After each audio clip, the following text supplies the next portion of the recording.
sukari, ribar ku za ku gani sarari. Masana hanyar koyar da yara Ar-Rahman. Makarantar Ar-Rahman karanta an buɗe ta ku zo, domin fita kunyar yara sai ilimi sai Ar-Rahman. Makarantar Ar-Rahman karanta an buɗe ta ku zo, domin fita kunyar yara sai ilimi sai Ar-Rahman. Makarantar Ar-Rahman karanta an buɗe ta ku zo, domin fita kunyar yara sai ilimi sai Ar-Rahman.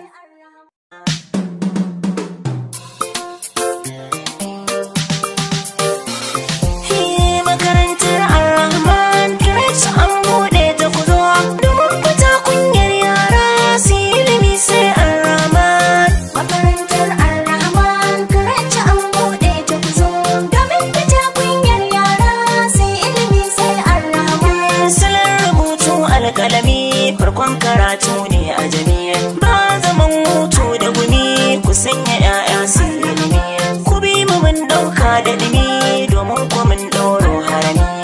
Makaranta ce ta daban ba ta da tsara Ar-Rahman. Makarantar Ar-Rahman karanta an buɗe ta ku zo, domin fita kunyar yara sai ilimi sai Ar-Rahman. Koyar da larabci suka zo har ma da turanci rigizo, karanta Qur'ani kwazo da madi sai kau da gizo. Ka karkare kunnan ka bazo Ar-Rahman mun kora hazo. Ilimi shine gishiri na rayuwa himma bigman. Makarantar Ar-Rahman karanta an buɗe ta ku zo, domin fita kunyar yara sai ilimi sai Ar-Rahman. Guda da ta zarce wa ɗari ake ta labari a gari, ta sa iyaye alfahari 'ya'yanku sun huta da mari. Zumar ku ta zarce sukari, ribar ku za ku gani sarari.